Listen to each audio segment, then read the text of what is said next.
Hola, ¿qué tal? Mi nombre es Juan Pablo Pardo, estudiante de la Facultad de Teología de la Universidad Santo Tomás, y en el contexto de la materia Código de Derecho Canónico voy a presentar un informe de caso relacionado con el sacramento del bautismo. Vamos a ver cómo a partir de un problema, de un caso problema, se puede hacer uso del Código de Derecho Canónico para su debida solución. Este caso tiene como título Diferimiento al bautismo de un niño por falta de esperanza fundada. Entonces, a manera de introducción, es importante decir que el bautismo es el primer y fundamental sacramento de iniciación cristiana y es el que abre la puerta, ¿no?, a los demás sacramentos. Por medio de este sacramento, la persona es incorporada a la Iglesia Católica, es liberada del pecado original y es regenerada como hijo e hija de Dios. Eso lo dice el Catecismo de la Iglesia Católica en el numeral 1213. Ahora bien, este presente informe analiza un caso donde se difiere el sacramento del bautismo por falta de condiciones adecuadas para la educación cristiana del niño. Para la educación cristiana del niño. Vamos a ver en este informe que el término diferir resalta que no se trata de una negativa definitiva, porque los sacramentos no se les puede negar a nadie. Presentación del caso.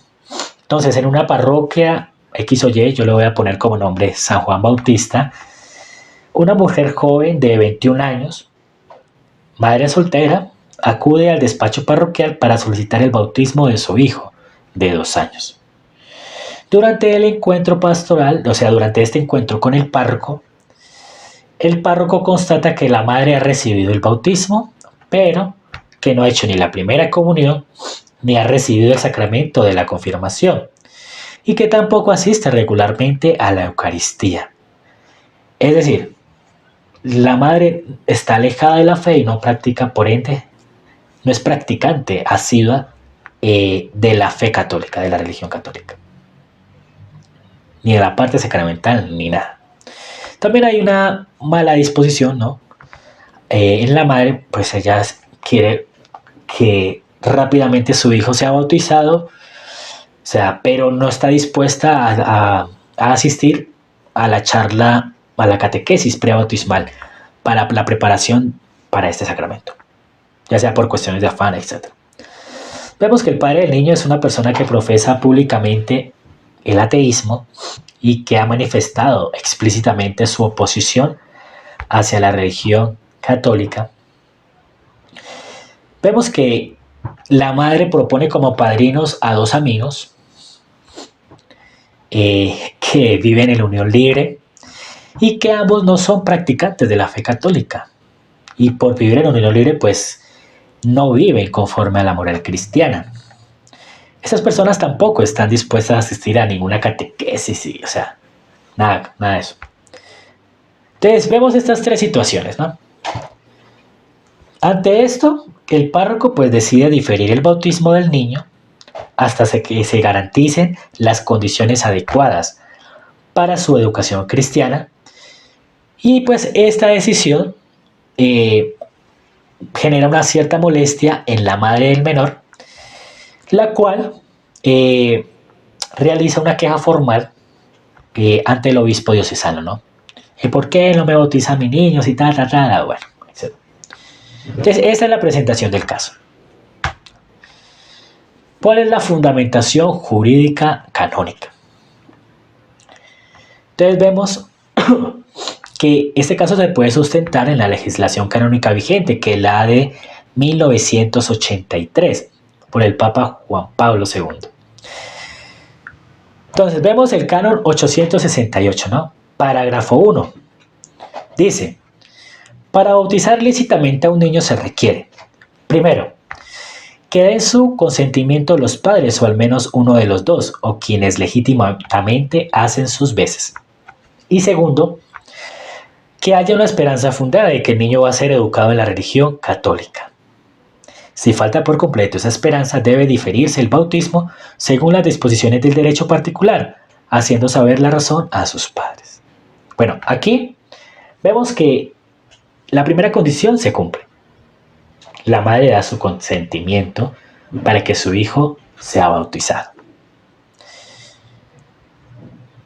Segundo, vemos que la segunda condición no se cumple. Es decir, esa exigencia de una esperanza fundada no se cumple por completo. ¿Por qué? Porque vemos que la madre está alejada de la vida eclesial. Vemos que el padre es ateo, y contrario a la fe católica. Y vemos que los padrinos no son practicantes. Y aparte de que no son practicantes, pues no viven conforme a la moral cristiana. Entonces, por tanto, se concluye de que hay una falta por completo en esa esperanza fundada de que el menor va a ser educado en la fe cristiana católica. Entonces hay un cierto criterio, ¿no?, de licitud. Es decir, no se cumple con ciertos requisitos para poder, para poder celebrar, ¿no?, dicho sacramento. El canon 851 dice lo siguiente, ¿no? Pongámoslo de cuidado.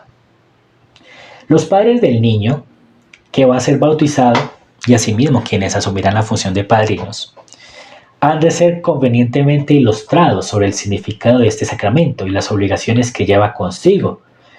Y el párroco debe, personalmente o por medio de otras personas, debe procurar que los padres sean oportunamente instruidos, al igual que los padrinos, con estas exhortaciones pastorales e incluso con la oración en común, reuniendo a varias familias y visitándolas donde sea posible hacerlo.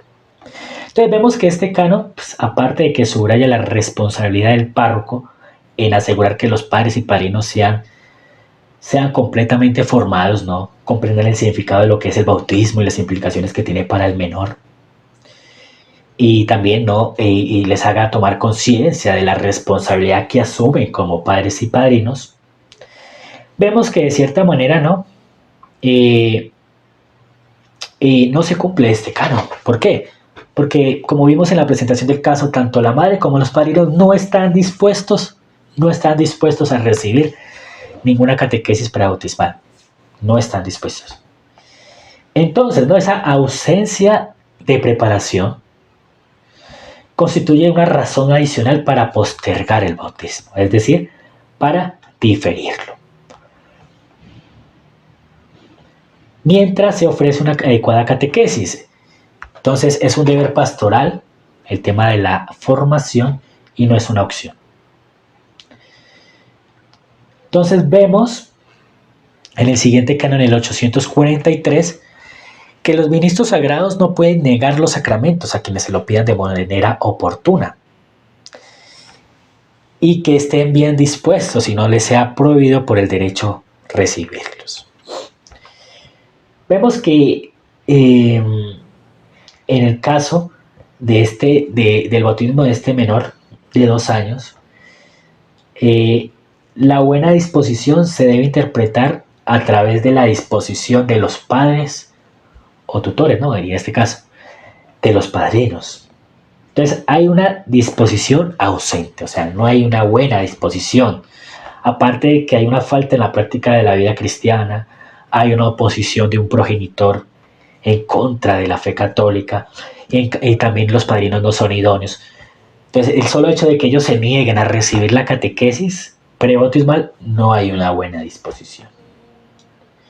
Entonces no se cumple con esos requisitos, ni tanto del primer canon como del segundo que presento allí. Entonces por eso se debe diferir. Y como dije anteriormente, no se trata de una negación ilegítima, sino de un aplazamiento fundado en el derecho canónico. Así brevemente, un análisis canónico pastoral. Entonces la esperanza fundada debe basarse en hechos concretos, y no en una expresión vaga o meramente emocional, ¿no? tanto de los padres o padrinos, que digan, no, sí, nosotros nos comprometemos a formar al niño en la fe. No. O sea, debe manifestarse concretamente en la práctica religiosa de los padres, en este caso de la madre, en la instrucción catequética previa, en este caso ninguno está dispuesto a recibir una catequesis, y en la elección de padrinos con vida cristiana coherente. En este caso no tienen una vida cristiana coherente los padrinos. Entonces vemos que todos estos signos constituyen la ausencia de dicha esperanza fundada de que el niño de 2 años será educado en la fe católica. Siguiendo este análisis canónico pastoral, vemos que el párroco actúa conforme al derecho y lo hace muy bien, ¿no? Al diferir el sacramento, buscando siempre ¿qué? Buscando garantizar el bien espiritual del niño. Oiga bien esto es súper importante, o sea, se busca el bien espiritual del niño por encima de todo. Asimismo, el canon 851 subraya la obligación pastoral del párroco de formar adecuadamente a los padres y padrinos antes de administrar el sacramento. Entonces, al no haber dicha preparación ni signos de compromiso por parte de los que solicitan el bautismo, el sacerdote cumple con su deber eclesial al exigir condiciones más idóneas.